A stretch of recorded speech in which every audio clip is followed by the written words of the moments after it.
Last class में अपन ने Taylor's tool life equation discuss किया था और modified Taylor tool life equation. तो modified Taylor tool life equation में दो टर्म ऐसी आई थी जो अपन ने आज तक नहीं पढ़ी है, तो उसके बारे में आज पढ़ेंगे। वो है फीड और दूसरा है डेप्थ ऑफ कट। तो effect of these factors on tool life in this manner। देखिए, वेलोसिटी आपको बताया था, वेलोसिटी का इफेक्ट ज्यादा होगा एज कंपेयर टू फीड, और फीड का इफेक्ट ज्यादा होगा as compare to depth of cut in Taylor's tool life equation. ठीक है ना।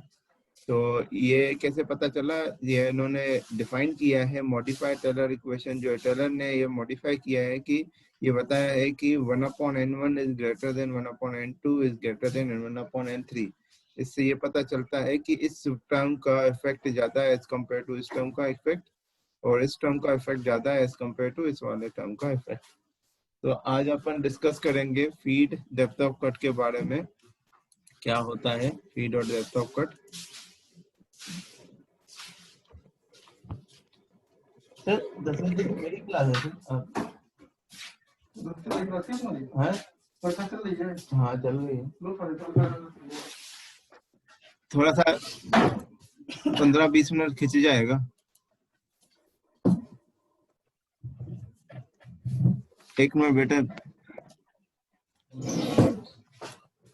2 मिनट रुकना। Yes sir. अरे तो फीड और डेप्थ ऑफ कट के बारे में पढ़ते हैं।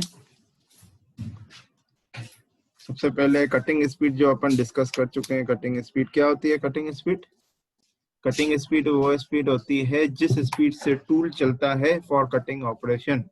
जैसे ये टूल है आपका, ये टूल किस स्पीड से चल रहा है वो डिपेंड करता है किस पे? कटिंग फोर्स पे। कटिंग फोर्स पे डिपेंड करता है ना। कटिंग फोर्स जैसे ही अपन पावर देते हैं कटिंग फोर्स निकलता है। कटिंग फोर्स से अपन कटिंग फोर्स की हेल्प से अपन स्पीड को कंट्रोल कर सकते हैं। तो कटिंग स्पीड अपन को क्या है, मतलब जो फीड जो अपन प्रोवाइड करते हैं फॉर मशीनिंग ऑपरेशन, टूल को चलाने के लिए जो स्पीड प्रोवाइड करते हैं, है ना। अब बात करते हैं फीड। फीड क्या होता है? देखिए, फीड जो है, फीड का मतलब ये है कि आप जो ये टूल को चला रहे हो, टूल को जो चला रहे हो वही फीड होता है। पर क्या है, देखिए ये वर्कपीस क्या है, रोटेट कर रहा है। ये वर्कपीस आपका रोटेट कर रहा है, ये टूल ट्रांसलेट कर रहा है। तो फीड की डेफिनेशन क्या होती है कि पर आरपीएम, मतलब एक रिवॉल्यूशन में कितना टूल ट्रांसलेट हुआ। एक रिवॉल्यूशन में ये वर्कपीस के एक रिवॉल्यूशन में टूल कितना ट्रांसफर हुआ, इसको बोलते हैं फीड, है ना। ठीक है। एक्चुअली मतलब जनरलाइज वे में आप इसको समझ के चलिए कि आप टूल को यहाँ से लेकर यहाँ तक लेके जा रहे हो, मतलब आप इसको फीड करवा रहे हो। ठीक है, फीड करवा रहे हो यहाँ से लेकर यहाँ तक। ठीक है। और अगर डेफिनेशन पॉइंट ऑफ व्यू से देखा जाए तो ये देखा जाता है कि एक वर्कपीस के एक रिवॉल्यूशन में टूल कितना मूव कर रहा है, वो आपका क्या कहलाता है? फीड कहलाता है। डेफिनेशन देख लीजिए। Feed rate is defined as the distance of the tool travel during one revolution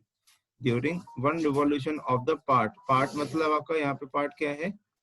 ये पार्ट आपका वर्कपीस है, वर्कपीस। ठीक है, ये पार्ट आपका वर्कपीस है। Cutting speed and feed determines the surface finish, power requirement and material removal rate।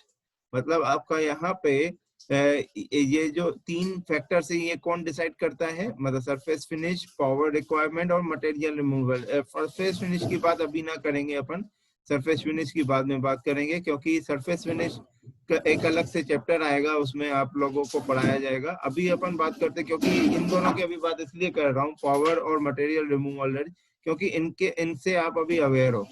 तो feed जो है डिसाइड करता है ये 2 फैक्टर्स, फीड और स्पीड। फीड और स्पीड से ये दोनों फैक्टर्स डिसाइड होते हैं। पावर कितनी रिक्वायरमेंट है भाई, अपन को पहले से ही डिसाइड है भाई, डक्टाइल मटेरियल है, डक्टाइल मटेरियल है, और पता है डक्टाइल मटेरियल में आपका डक्टाइल मटेरियल में आपका जो यूज होता है, उसमें जो डक्टाइल मटेरियल में कंटिन्यूअस चिप फॉर्मेशन होता है।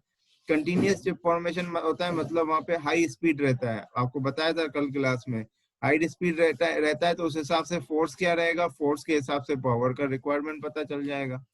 और जैसे ही फीड देते हैं तो मटेरियल रिमूव होता है। जैसे ही फीड देते हैं तो चिप के फॉर्मेशन में मटेरियल आपका रिमूव होता है। तो वो आपका क्या बताते हैं, material removal rate. Material removal rate यहाँ पे अपन ने दिखा भी है। तो अब फाइनली बात करते हैं मटेरियल रिमूवल रेट की। तो मटेरियल रिमूवल रेट क्या होता है कि जैसे ही वर्कपीस रोटेट होता है और टूल में फीड दिया जाता है, तो मटेरियल जितना कितना रिमूव हो रहा है 1 मिनट में, पर पर यूनिट टाइम में कितना मटेरियल रिमूव हो रहा है चिप के फॉर्मेशन में, उसको कहते हैं मटेरियल रिमूवल रेट। तो मटेरियल रिमूवल रेट, इसको अपन एमआरआर भी कहते हैं। MRR is the amount of material removed per unit time. Usually we take it as 1 minute when performing machine operations such as using lathe or milling machine. The more material remove per minute, the higher will be the material removal rate. बिल्कुल होगा ही होगा। अगर 1 minute में, अब material remove कितना कैसे पता करेंगे, कितना मटेरियल, वो वॉल्यूम से डिसाइड किया जाता है। जो मटेरियल रिमूव होता है वॉल्यूम से डिसाइड होता है। कितना चिप का वॉल्यूम है वो पता करता है कि कितना मटेरियल रिमूव हुआ। तो अपन यहाँ पे अपन निकालेंगे वॉल्यूम पर यूनिट टाइम। क्या निकालेंगे, वॉल्यूम पर यूनिट टाइम। तो वॉल्यूम की यूनिट अभी एसआई में यूनिट क्या होगी, मीटर क्यूब पर सेकंड। ठीक है, बिल्कुल ये डिस्चार्ज की तरह है। ये टर्म बिल्कुल डिस्चार्ज की तरह, जो अपन ने फ्लूइड मैकेनिक्स में डिस्चार्ज पढ़ते हैं। डिस्चार्ज की यूनिट होती है, डिस्चार्ज का फार्मूला होता है वॉल्यूम पर यूनिट टाइम होता है। तो ऐसे ही मटेरियल, ये भी तो डिस्चार्ज ही हो रहा है बिल्कुल। तो कितना चिप का डिस्चार्ज हो रहा है वो आपको बताता है मटेरियल रिमूवल रेट। वॉल्यूम पर यूनिट टाइम, इसकी ऐसा ही यूनिट है मीटर क्यूब पर सेकंड। ये यूनिट कभी जिंदगी में यूज नहीं होगी प्रोडक्शन में। ठीक है, इस यूनिट को कभी जिंदगी में यूज नहीं करना है। अपन को जो यूनिट यूज करनी है वो है mm³ पर मिनट। ठीक है, ये आपकी स्टैंडर्ड यूनिट है फॉर प्रोडक्शन। ठीक है, प्रोडक्शन में मटेरियल रिमूवल रेट का, जैसे अपन को मैंने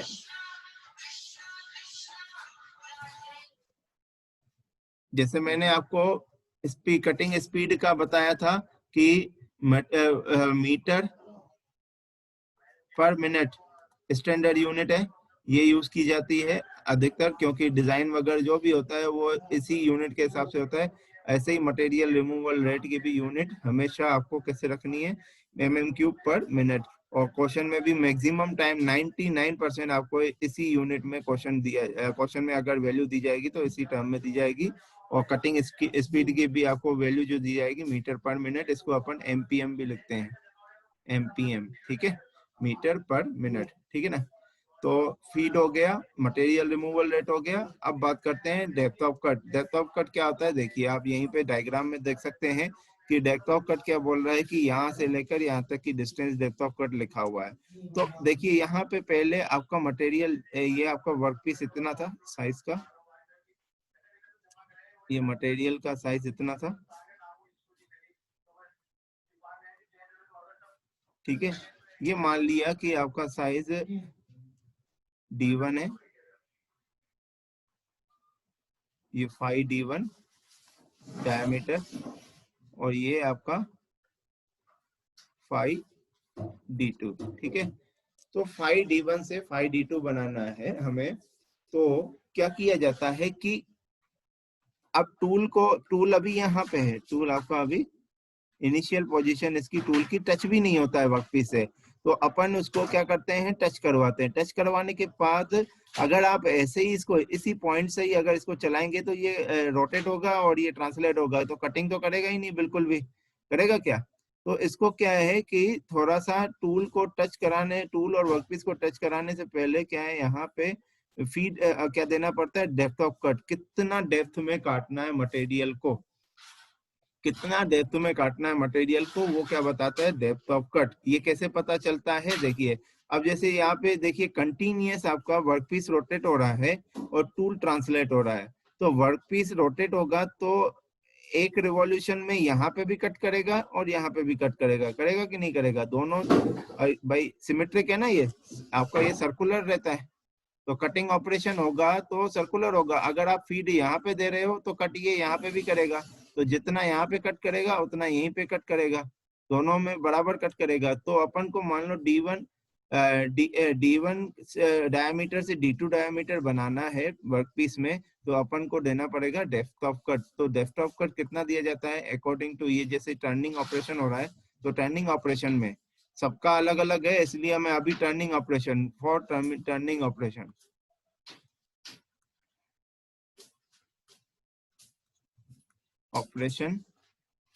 डेप्थ ऑफ कट कितना होता है D1 minus D2 divide by 2। अब देखिए यहाँ पे ये मान लिया कि मैंने 40 है, ठीक है, और ये है आपका 20, ठीक है। 40 mm से 20 mm बनाना है तो हमें डेप्थ ऑफ कट कितना देना पड़ेगा? अब देखिए मैंने बोला जितना ऊपर कट करेगा उतना ही नीचे कट करेगा, क्योंकि ये वर्कपीस आपका रोटेट हो रहा है और सिमेट्रिक है। तो टूल तो कंटिन्यूअस ट्रांसलेट हो रहा है और वर्कपीस भी कंटिन्यूअस चल रहा है, तो एक रिवॉल्यूशन में कितना कट करेगा वो कैसे पता चलेगा? वो आपका जितना ऊपर कट करेगा उतना ही नीचे कट करेगा, है ना। तो अब हमें 40, अगर 40 से 20 बनाना है तो 10 ऊपर से कट करवाना पड़ेगा, नीचे से 10 कट करवाना पड़ेगा कि नहीं? तो आप यहाँ फार्मूले से भी दे सकते हैं। तो 40 माइनस 20 डिवाइड बाय 2 कितना होता है? 40 माइनस 20 डिवाइड बाय 2 होता है आपका 10। देखिए 10 निकल के आ गया। डेप्थ ऑफ कट वैसे भी पता चल रहा है कि भाई कितना यहाँ पे डेप्थ ऑफ कट देना है, और फॉर्मूले से भी पता चल रहा है कि कितना डेप्थ ऑफ कट देना है। समझ में आया? किसी को डाउट हो तो अभी पूछे। नहीं है डाउट? तो डेप्थ ऑफ कट सबको समझ में आ गया, फीड समझ में आ गया, कटिंग स्पीड समझ में आ गया, मटेरियल रिमूवल रेट आपको आ गया, ठीक है। अब मटेरियल रिमूवल रेट का फॉर्मूला अपन पढ़ेंगे। ये देखिए material removal rate, material removal rate क्या होगा? वॉल्यूम पर यूनिट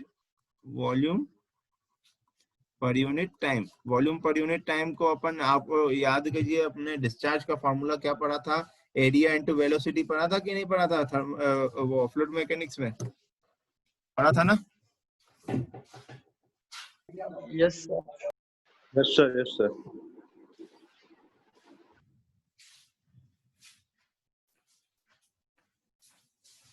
तो देखिए, हेलो। हाँ हाँ बेटा इधर ही है। तो वॉल्यूम पर यूनिट टाइम को अपन ये भी लिख सकते हैं एरिया इनटू वेलोसिटी। क्यों? एरिया की यूनिट होती है मीटर स्क्वायर और वेलोसिटी की यूनिट होती है मीटर पर सेकंड, तो हो गया मीटर क्यूब पर सेकंड। तो वॉल्यूम पर यूनिट टाइम हो गया ये। तो एरिया आपका A1 जो अपन पढ़ते हुए आए, A1 मतलब initial area of the workpiece, जो अपन W1 इंटू T1 ये पहले से ही लेते हुए आए, W1 इंटू T1, और VC जो है कटिंग वेलोसिटी, है ना। तो A1 इंटू VC हो गया MRR। इसको अपन अभी जो है क्वेश्चन में आपको जो दिया रहेगा उसमें इसको कन्वर्ट करेंगे। सबसे पहले क्वेश्चन में जैसे दिया हुआ है इसको W1 T1 इंटू VC बोलते हैं। तो W1 की यूनिट आपकी होती है, ये देखिए यहाँ पे हमेशा क्वेश्चन में जो दिया रहेगा W1 mm में दिया रहेगा, T1 जो दिया रहेगा mm में दिया रहेगा, और VC जो दिया रहेगा मीटर पर मिनट में दिया रहेगा, ठीक है।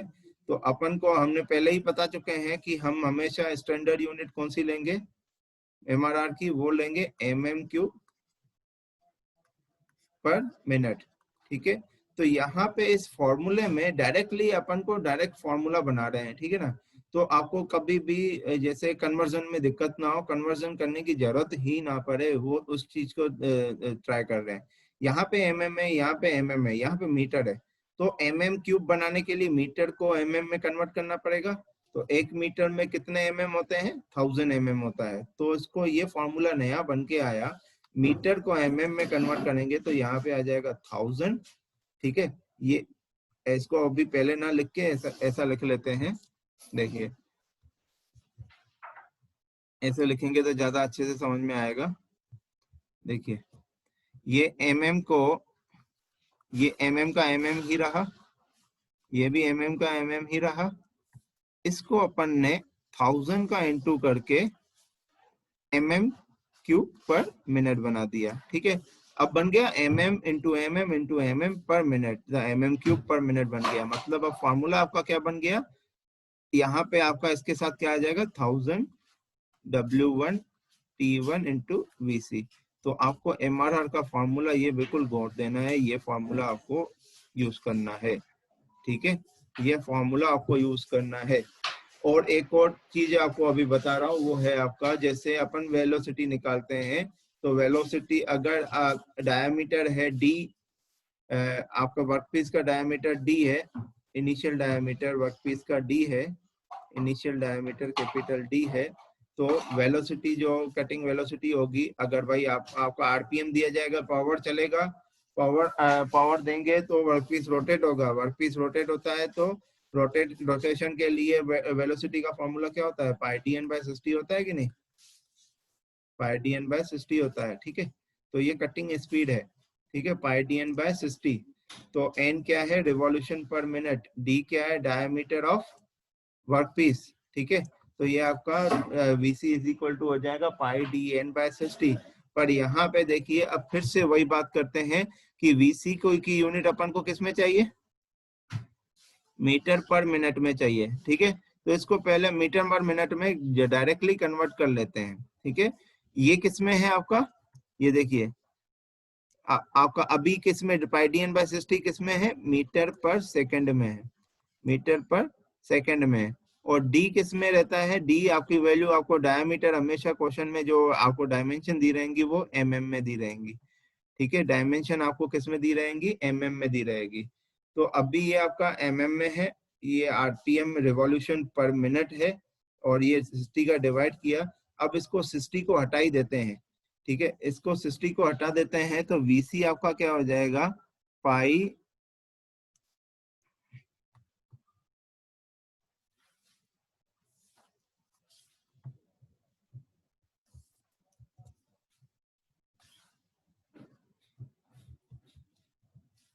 ये हो जाएगा पाई डी एन।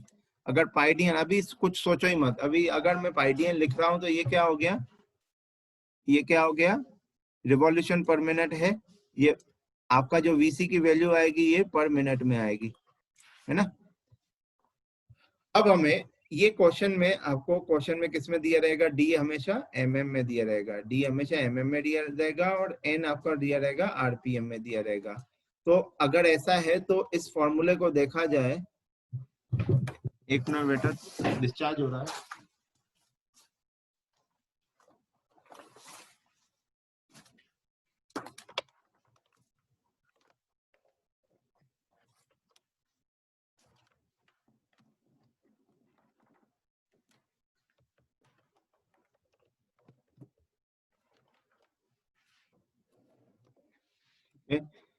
तो ये हमेशा आपको एमएम में दिया रहेगा, ये हमेशा आपको आरपीएम में दिया रहेगा।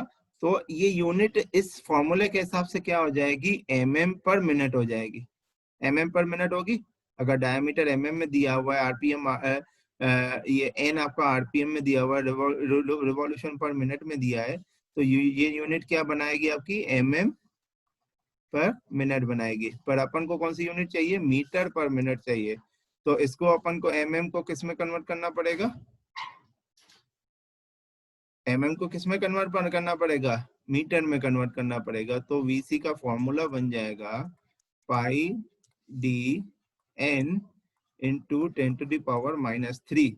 तो ये आपकी यूनिट, ये क्या बन जाएगा, मीटर पर मिनट बन जाएगा। ठीक है, तो यहाँ पे फाइनली फॉर्मूला वीसी का क्या बना, पाई डी एन पर 1000।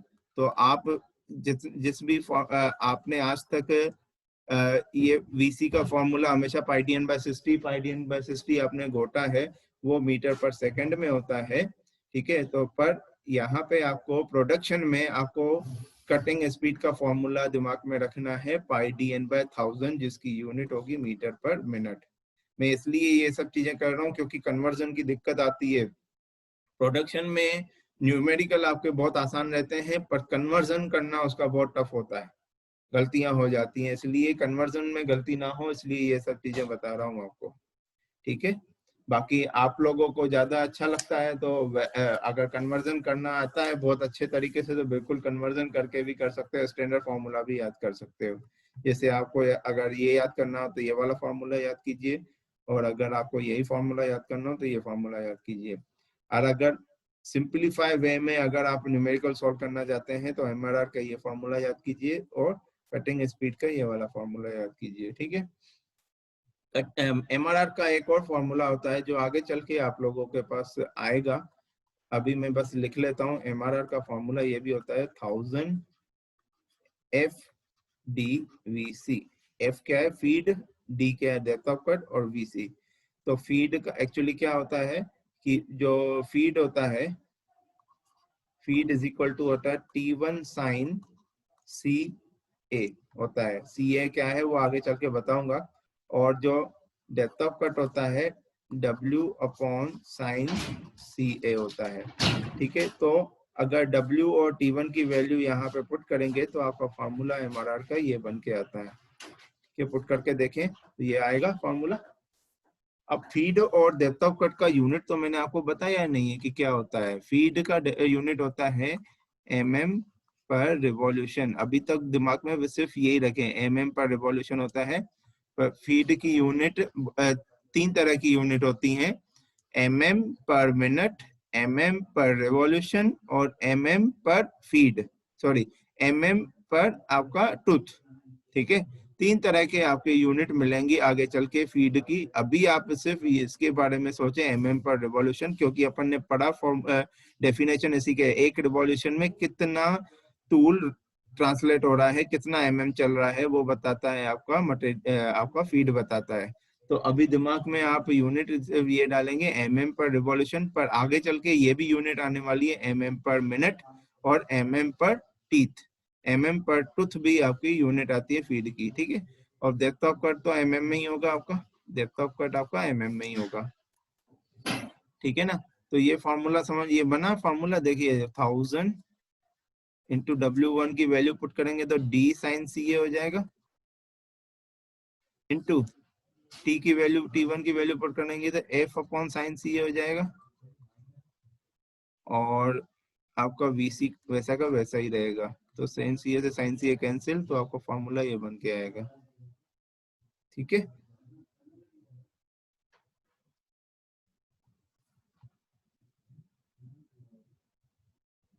राघव भारद्वाज, डाउट है क्या?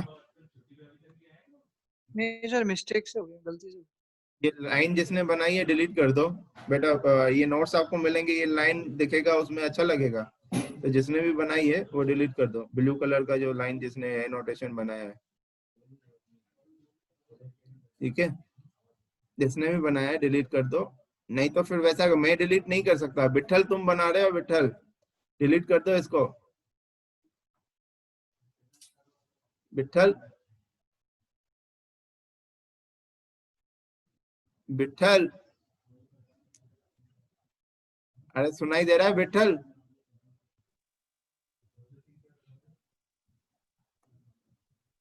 विठल, बेटा तुम्हारी आवाज नहीं आ रही है।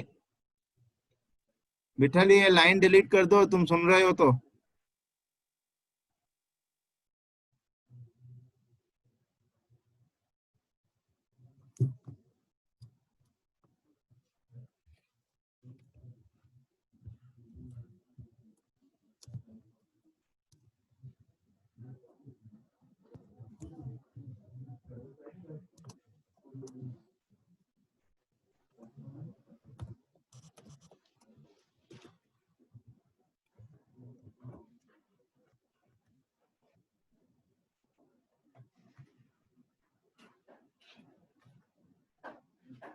विठल,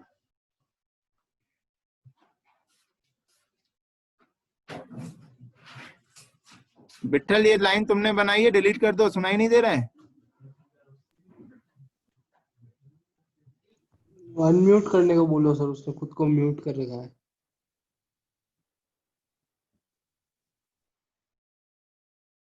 सुनाई तो दे रहा होगा उसको। हाँ सुनाई तो दे रहा होगा लेकिन उसने म्यूट कर रखा है खुद को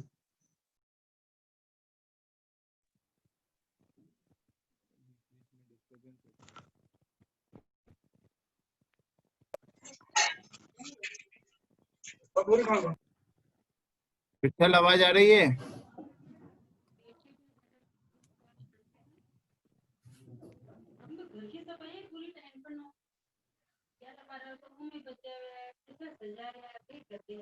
विठल ये लाइन डिलीट कर दो बेटा।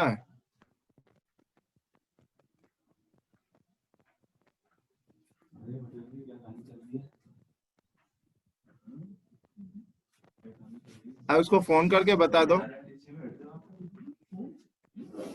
कोई भी फोन करके इसको बताए, ठीक है? सुन रहा है कोई? राघव, यस सर, फोन कर रहा हूँ सर उसको, विठल को। करके बताओ उसको डिलीट करे वो। हाँ सर, उसको ही कर रहा हूँ।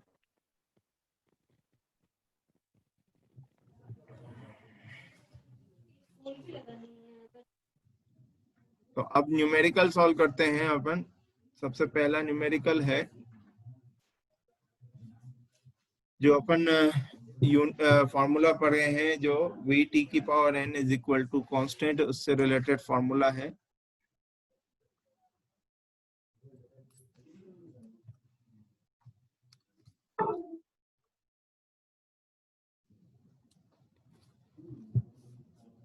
फॉर्म सब लोग ध्यान दें, न्यूमेरिकल सॉल्व कर रहे हैं। The useful tool life of HSS, HSS है आपका, HSS का मतलब क्या है? High speed steel. तो हाई स्पीड स्टील का tool, machining mild steel, mild steel का देखो हार्डनेस कम होती है HSS से, तो जिसकी मशीनिंग की जाती है उसकी उसका हार्डनेस कम होगा, होना मतलब कम होना चाहिए टूल से, ठीक है?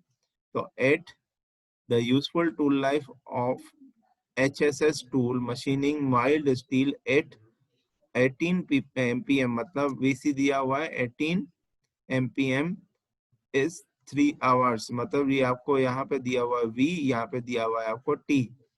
Calculate the tool life when tool operates at 24 MPM where C is equal to this.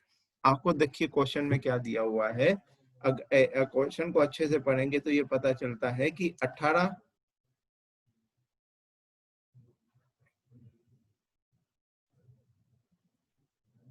हाँ तो उसको बेटा राघव उसको बोलो कि नेटवर्क इशू जैसे ही ठीक हो जाए तो उसको डिलीट करना, नहीं तो नहीं तो क्या है कि वो नोट्स में आ जाएगा ब्लू लाइन।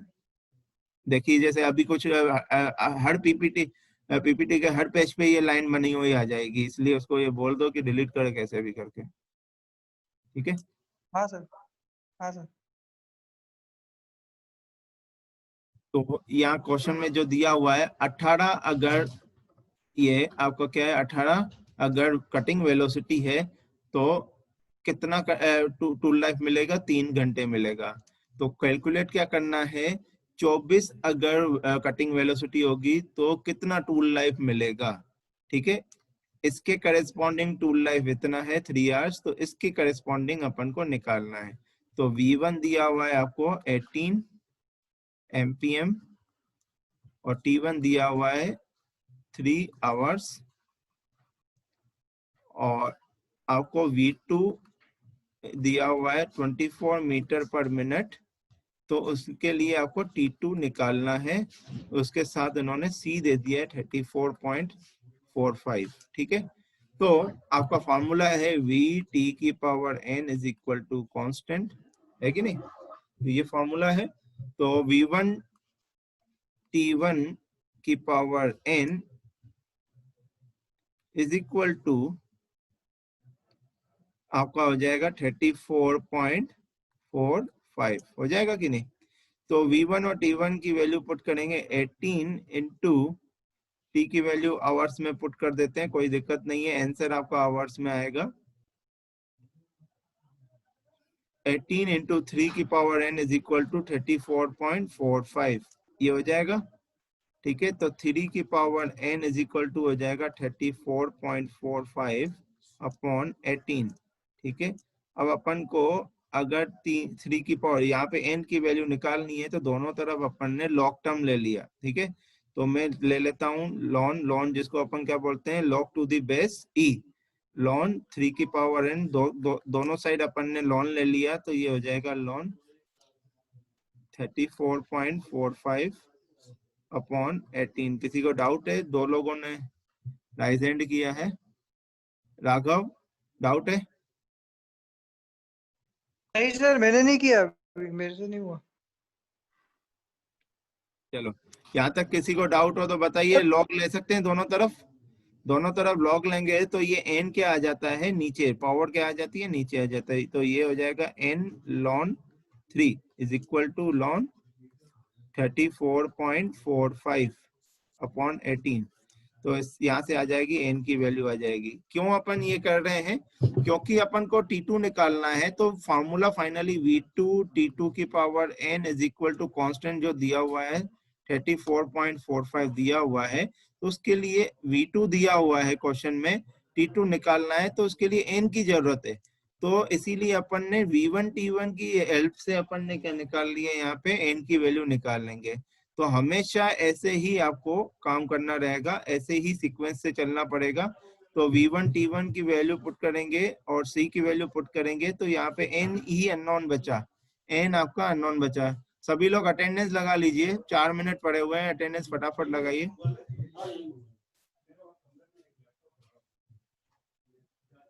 सबसे पहले अटेंडेंस लगाइए सभी लोग। अर्पित छिपा, टाइम पे आया करो, मैं हर बार तुम्हें देखता हूँ लेट आते हो तुम। आवाज आ रही है अर्पित छिपा? Yes sir.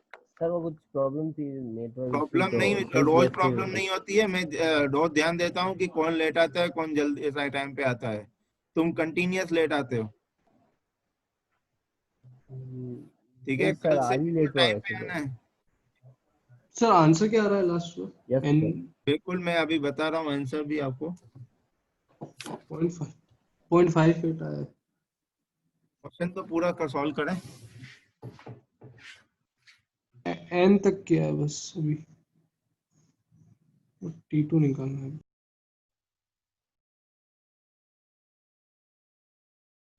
इनकी वैल्यू बेटा आएगी,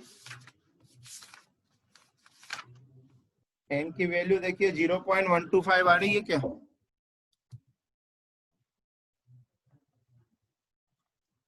जीरो पॉइंट 125 n की वैल्यू आएगी 0.125। तो n की ये वैल्यू यहाँ पे पुट करेंगे, V2 24 इंटू T2 अपन को निकालना है, तो 0.125 इज इक्वल टू हो जाएगा 34.45। तो T2 की पावर 0.125 हो जाएगा इज इक्वल टू 34.45 अपॉन 24। ठीक है, तो T2 अपन को निकालना, T2 इज इक्वल टू हो जाएगा 34.45 डिवाइड बाय 24 की पावर, ये पावर इधर से इधर जाएगी तो 1/0.125 हो जाएगा, होगा। तो T2 आपका फाइनली निकल के आएगा, जो T2 निकल के आएगा वो निकल के आएगा 18.02 आवर्स। ठीक है, किसी को डाउट? किसी को डाउट इसमें? सर यहाँ पर n क्या है सर? बेटा n ये सब बता चुका हूँ पिछली क्लास में, ये सब पढ़ाया नहीं है क्या? ये क्या है n? कौन पूछ रहा है? किसने पूछा? Sir Anshul Sharma sir, sorry sir. ये n बताया था ना कल, क्या है n और c दोनों क्या है, कांस्टेंट है, टेलर्स कांस्टेंट, जो डिपेंड करता है टूल और वर्कपीस मटेरियल। कल नहीं आए थे क्या? नहीं सर, वो थे सर, ध्यान नहीं था सर। हाँ, तो ये सब बताया तो था, n की वैल्यू HSS के लिए ये रहती है, कास्ट एलॉय के लिए ये रहती है, ये सब बताया था मैंने। ठीक है, सॉरी सर, यस सर, आ गया सर। कोई यस बात, सर। कोई बात नहीं। तो ये न्यूमेरिकल समझ में आ गया आप लोगों को? दूसरा न्यूमेरिकल आपको अभी फिर से उसके लिए रिज्वाइन कीजिए, दूसरा न्यूमेरिकल सॉल्व करते हैं। ठीक है, इसके लिए रिज्वाइन कीजिए, मैं अभी शेयर ऑफ कर रहा हूँ।